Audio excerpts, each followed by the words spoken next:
Shalom saudara sekalian, senang sekali saya Pendeta Rubin Adi Abraham bisa melayani Anda dalam ibadah ini. Hari ini saya akan membahas tentang karya Roh Kudus dalam gereja dan hidup kita. Saya juga akan membahas tentang gerakan Pentakosta dan karismatik yang Tuhan pakai pada akhir zaman untuk memiliki roh yang menyala-nyala untuk Tuhan. Mari kita akan baca Kisah Para Rasul pasal pertama ayat yang ke-8 yang berbunyi demikian. Tetapi kamu akan menerima kuasa kalau Roh Kudus turun ke atas kamu. Dan kamu akan menjadi saksiku di Yerusalem dan di seluruh Yudea dan Samaria dan sampai ke ujung bumi. Haleluya. Saudara sekalian, sejak awal berdirinya gereja Tuhan, Roh Kudus memiliki peranan yang sangat sentral dalam pertumbuhannya. Pada hari Pentakosta, yaitu 50 hari setelah Paskah kebangkitan Kristus, Roh Kudus dicurahkan kepada orang percaya. Petrus berkhotbah dan 3.000 orang bertobat serta dibaptis. Maka gereja mula-mula lahir dan kemudian terus berkembang sampai hari ini. Dan saya percaya kalau jemaat mula-mula sangat bergantung kepada karya dan kuasa Roh Kudus, hingga kini pun kita membutuhkan lawatan Roh Kudus, baik di dalam perkembangan gerejanya dan juga dalam kehidupan kita secara pribadi. Nah, pada bagian pertama ini saya akan membahas tentang pengaruh Roh Kudus dalam perkembangan gereja.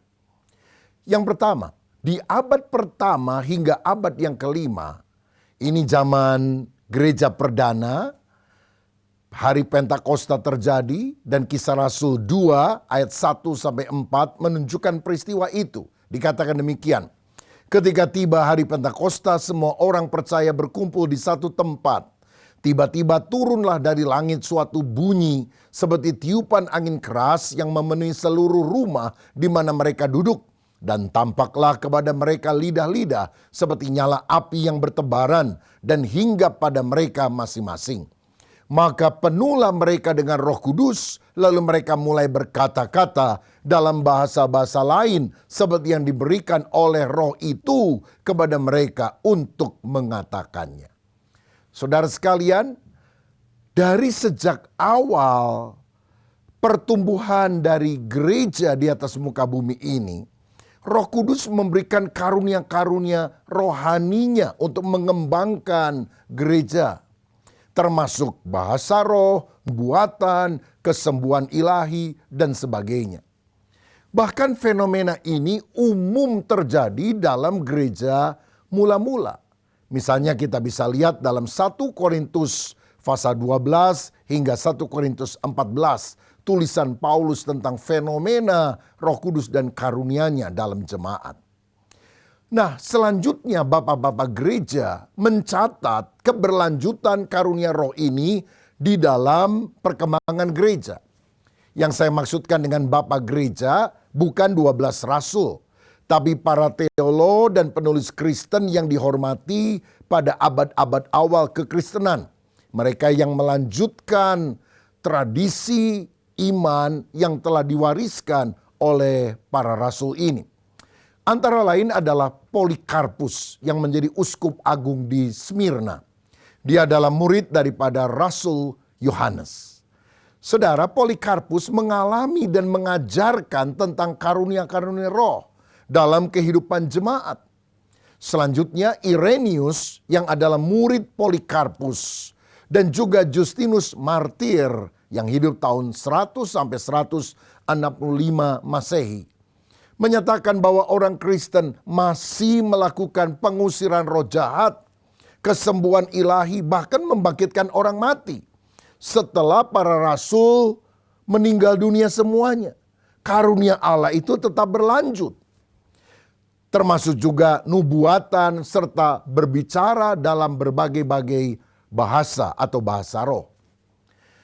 Tokoh yang lain adalah Tertullianus. Ini adalah orang yang sangat dihormati dalam sejarah gereja karena dia adalah orang yang pertama mengembangkan pemahaman tentang doktrin Trinitas atau Tritunggal yang sampai hari ini dipegang teguh oleh gereja.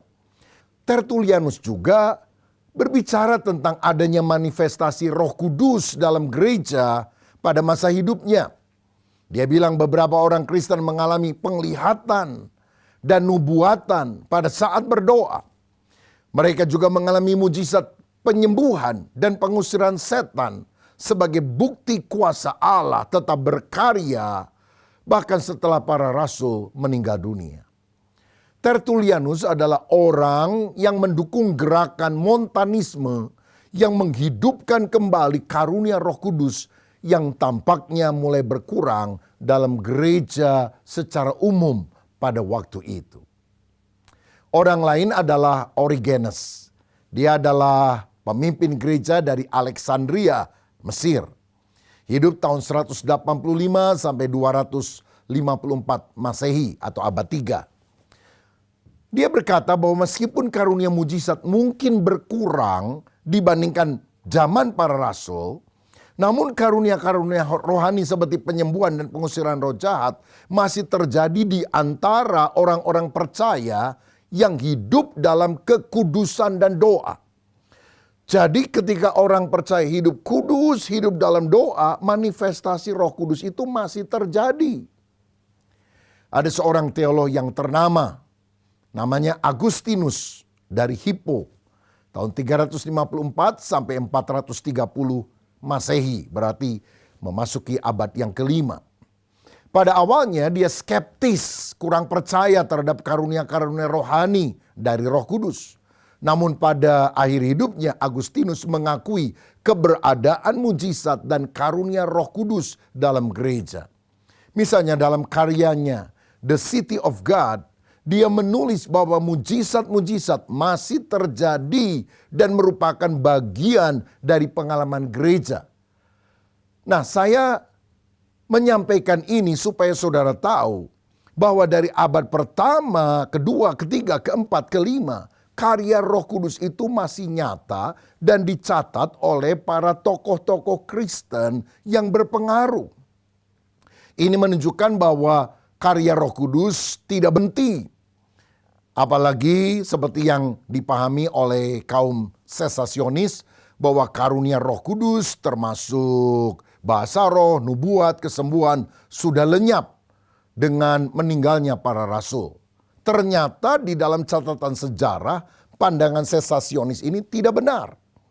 Roh Kudus tetap berkarya walaupun manifestasinya setelah para rasul itu meninggal dunia tampaknya agak surut. Tetapi tetap ada secara sporadis di berbagai tempat. Nah, satu hal yang menarik yang saya mau bahas adalah pada abad kedua muncul sebuah gerakan yang namanya Montanis. Dari seorang yang bernama Montanus yang melayani bersama dengan dua orang wanita dengan karunia nabi, karunia bernubuat. Namanya Priscilla dan Maximilla. Mereka adalah orang yang sangat menekankan karunia Roh Kudus terutama nubuatan. Mereka juga berbahasa roh, seringkali mendapatkan vision, penglihatan yang mereka yakini dari Tuhan.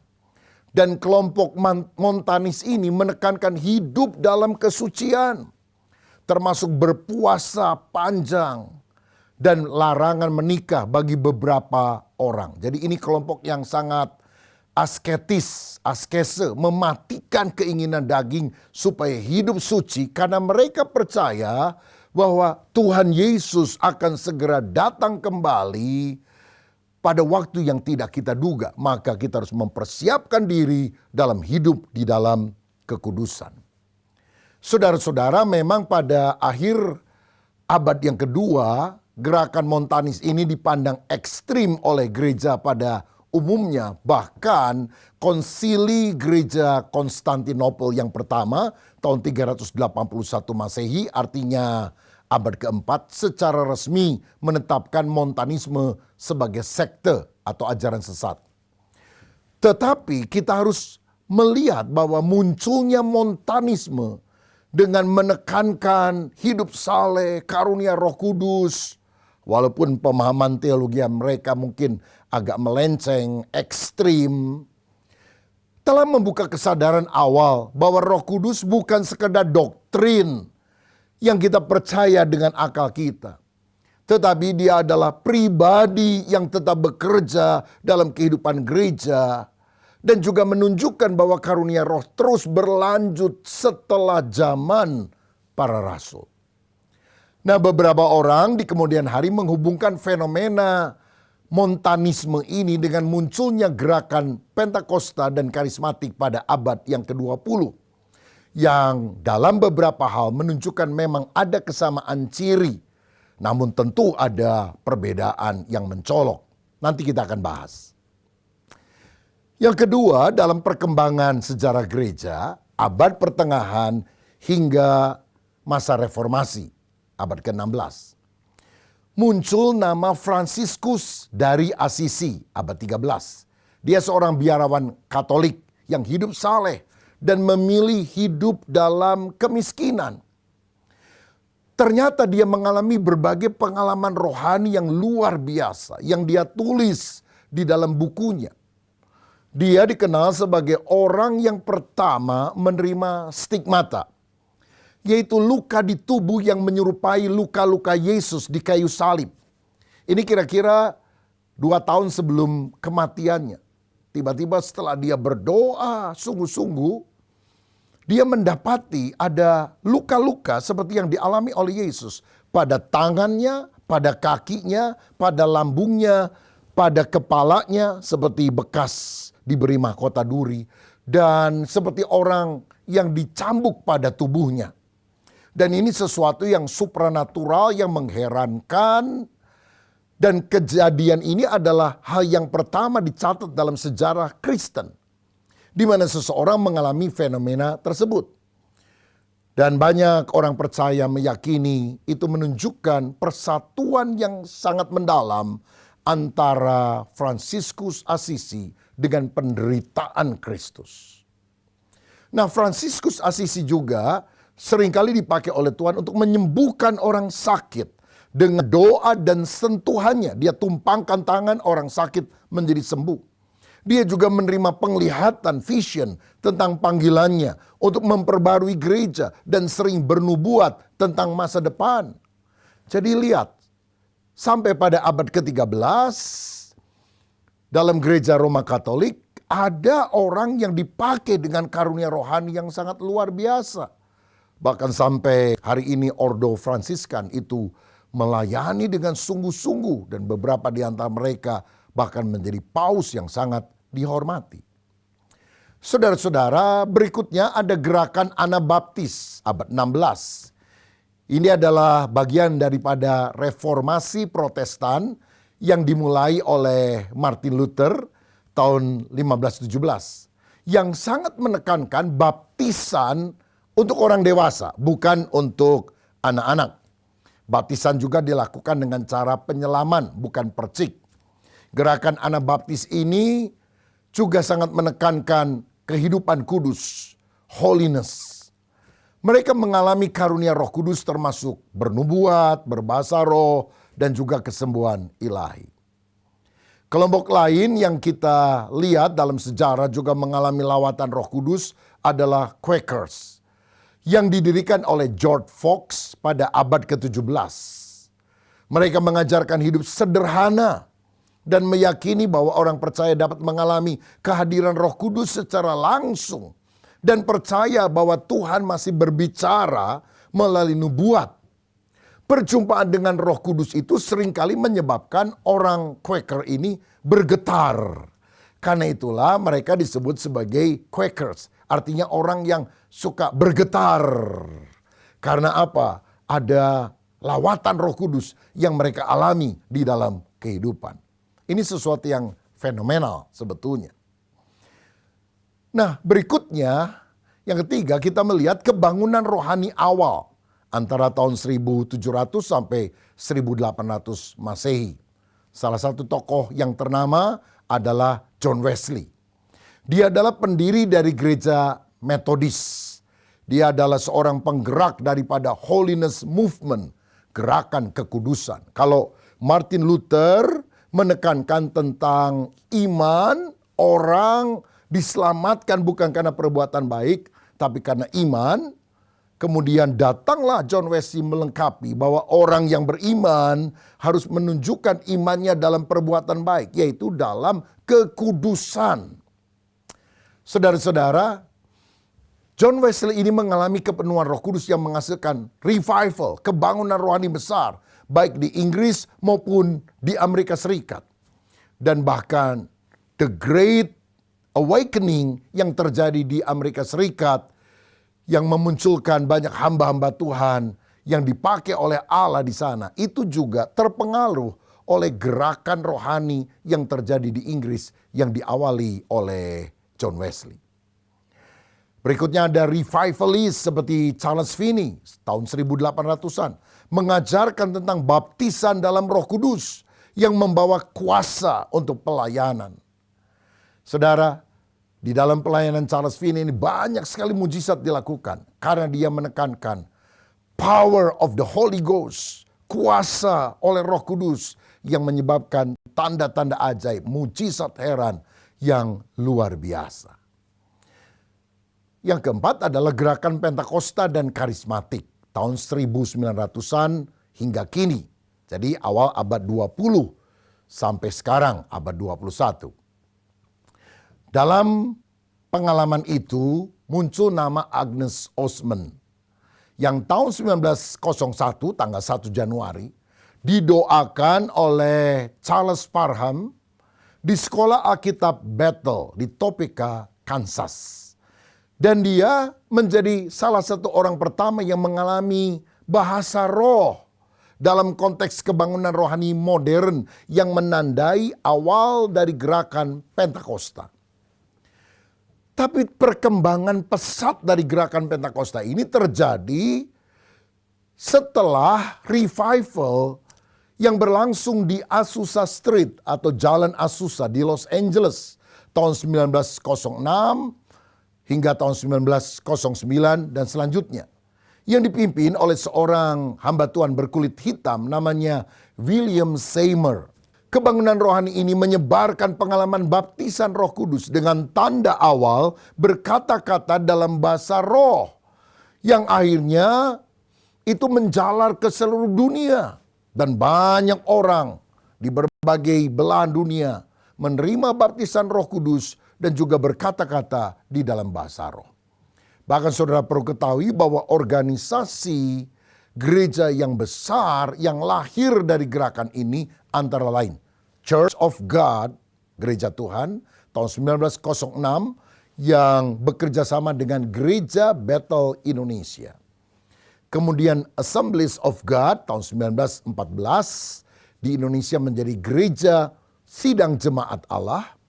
Dan juga Foursquare Church tahun 1923 yang bekerja sama di Indonesia dengan Gereja Pantai Kosta di Indonesia. Saudara-saudara, berikutnya ada gerakan karismatik atau dikenal sebagai Neo-Pentakosta, Pentakosta baru. Ini tahun 1960-an sampai sekarang. Karya Roh Kudus yang semula dialami oleh orang-orang yang kemudian membuat denominasi Pentakosta sejak 1960-an juga dialami oleh gereja-gereja Protestan, gereja non-Pentakostal yang merupakan gereja mainstream, arus utama, dan juga masuk ke gereja Roma Katolik. Ada beberapa tokoh awal, misalnya Dennis Bennett dari gereja Protestan yang kemudian mengakui tahun 1960 bahwa dia juga penuh dengan Roh Kudus, dan ini mengagetkan banyak orang karena selama ini orang berpikir yang penuh Roh Kudus, bahasa roh, nubuatan itu hanya orang Pentakosta. Ternyata gereja arus utama juga ngalami lawatan Roh Kudus. Muncullah orang lain seperti Oral Roberts, Catherine Kuhlman dengan karunia mujizat kesembuhan ilahi yang sangat luar biasa. Juga John Wimber yang memperkenalkan pelayanan mujizat dan kesembuhan kepada gereja Tuhan secara luas. Saudara, gerakan karismatik ini kemudian berkembang di berbagai denominasi. Seperti saya tadi katakan, bukan hanya kelompok Pentakosta, tapi juga Protestan dan juga gereja Katolik. Nah, sekarang saya mau bahas hal ini. Pada masa kini ada orang yang menyamakan gerakan Pentakosta dan karismatik yang berkembang luar biasa sekarang. Ada yang menduga kelompok Pentakosta itu kira-kira sekarang pengikutnya 600 juta, karismatik kira-kira 400 juta. Jadi hampir 1 miliar. Wow, ini jumlah yang sangat besar kalau memang benar bahwa hampir 1 miliar seluruh orang Kristen di seluruh dunia mengalami karya Roh Kudus dalam hidupnya dengan tanda yang supernatural. Ada yang menyebutkan bahwa gerakan Pentakosta dan karismatik itu mirip dengan gerakan Montanisme yang muncul pada abad kedua yang kemudian dianggap sebagai sekte. Nah saudara, walaupun dalam beberapa aspek ada persamaannya, namun ternyata ada perbedaan yang besar. Sehingga gerakan Pentakosta karismatik tidak bisa dianggap sebagai sekte sesat. Apa saja persamaan utamanya? Yang pertama, penekanan pada Roh Kudus. Kedua, gerakan ini percaya bahwa Roh Kudus masih bekerja secara aktif dan karunia-karunia Roh Kudus tidak berhenti di zaman rasul-rasul. Jadi Montanisme maupun Pentakosta karismatik adalah kelompok non-sesasionis. Tidak percaya bahwa karunia Allah berhenti setelah zaman rasul. Yang kedua, pengalaman spiritual. Kedua gerakan ini, Montanisme dan Pentakosta karismatik, memandang pengalaman pribadi bersama Roh Kudus, misalnya ekstase, nubuat, bahasa roh, sebagai elemen penting dalam kehidupan Kristen. Yang ketiga, gerakan pembaruan. Muncul berbagai bentuk protes terhadap kemerosotan rohani atau kompromi dalam gereja pada zamannya. Sehingga yang mereka suarakan adalah roh yang menyala-nyala, ibadah yang berapi-api, penginjilan yang semangat. Dan saya rasa ini sesuatu yang penting. Namun ada perbedaan utama antara kelompok Montanis abad 2 dengan Pentakosta karismatik mulai abad 20 dan selanjutnya. Yang pertama, otoritas wahyu. Montanisme menganggap bahwa wahyu baru dari Roh Kudus sejajar dengan Alkitab.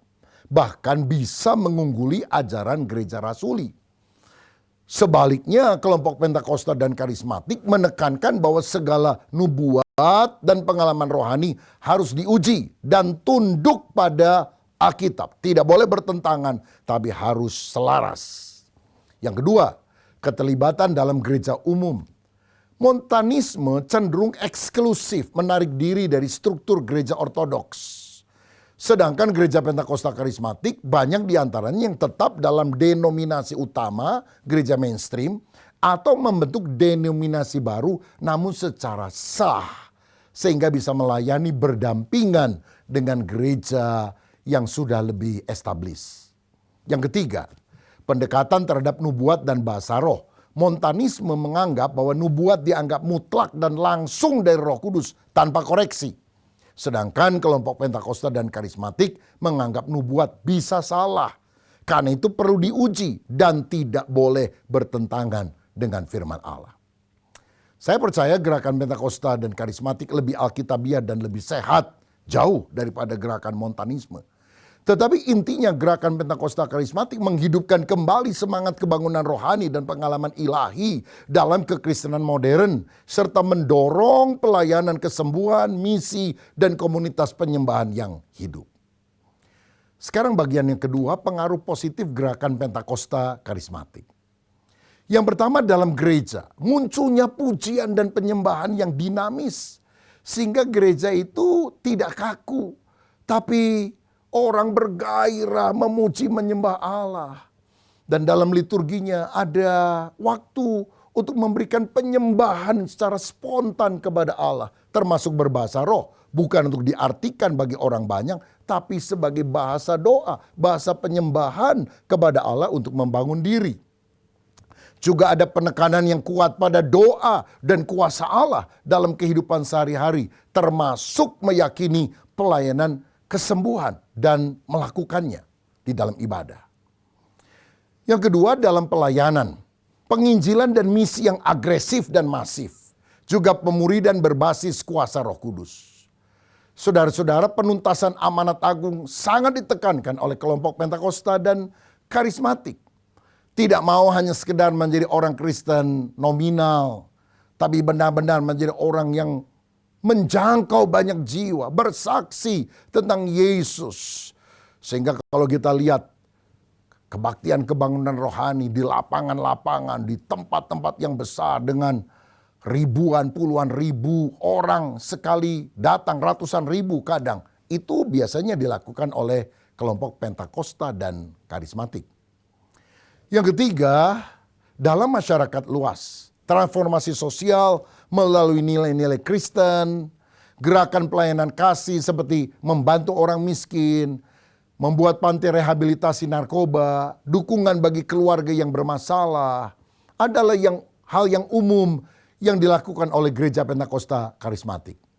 Keterlibatan dalam media dan teknologi untuk penyebaran Injil juga secara masif dilakukan oleh kelompok ini.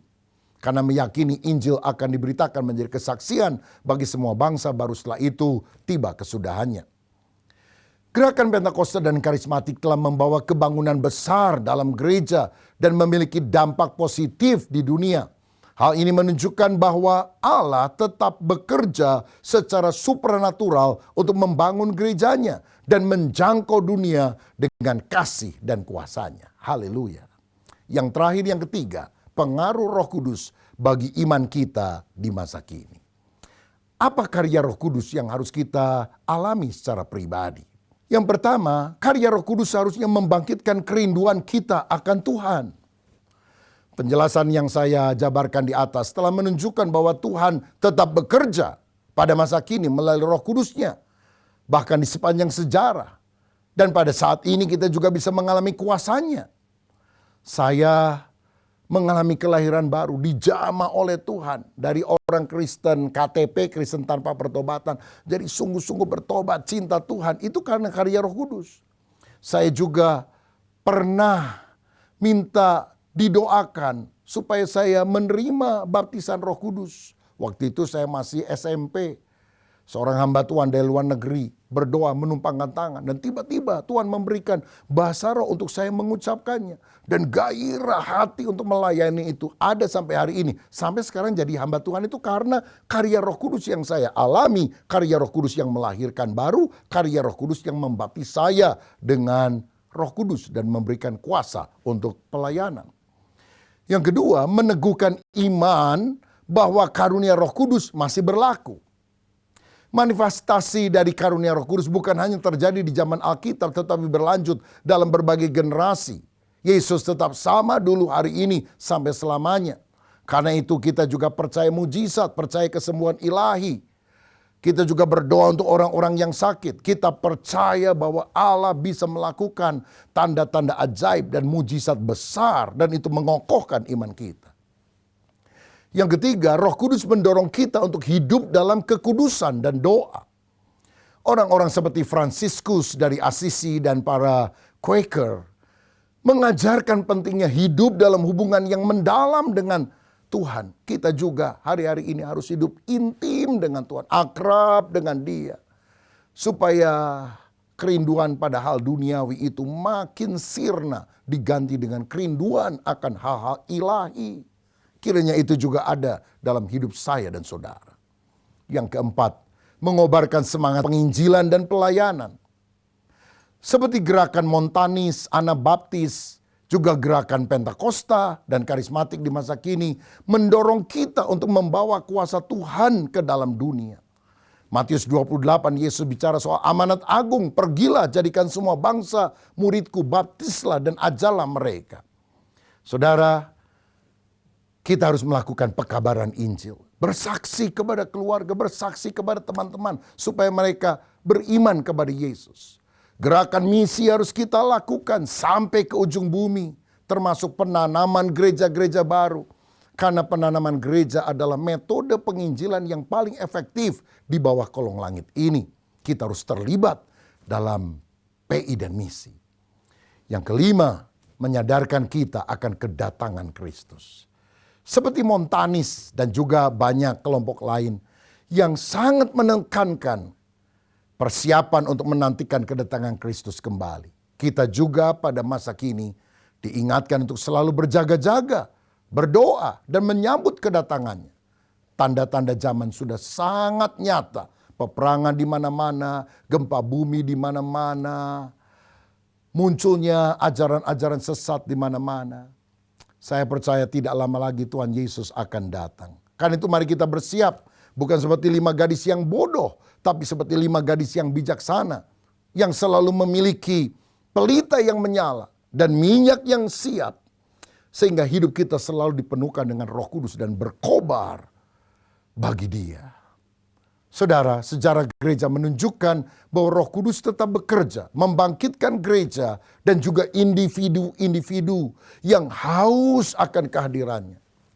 Kita juga dipanggil untuk mengalami kuasanya dan menyebarkan kasih serta Injilnya kepada dunia ini. Apakah ada di antara saudara yang hari ini mau berkata, Roh Kudus, Engkau yang sudah bekerja di dalam gereja Tuhan, bekerjalah juga dalam hidupku. Gairahkan aku dengan cinta akan Engkau. Berikan aku juga pengurapan, karunia-karunia roh. Sehingga ketika aku melayani, banyak jiwa percaya kepada Yesus. Banyak jiwa bertobat. Dan mereka juga mengalami tanda-tanda ajaib dan mujizat heran. Siapa yang rindu hidupnya dipakai oleh Roh Kudus? Mari kita taruh tangan di dada, kita berdoa. Bapa, terima kasih untuk kebenaran firman-Mu. Kami tahu Roh Kudus tidak hanya bekerja zaman dulu, tapi bekerja sepanjang sejarah.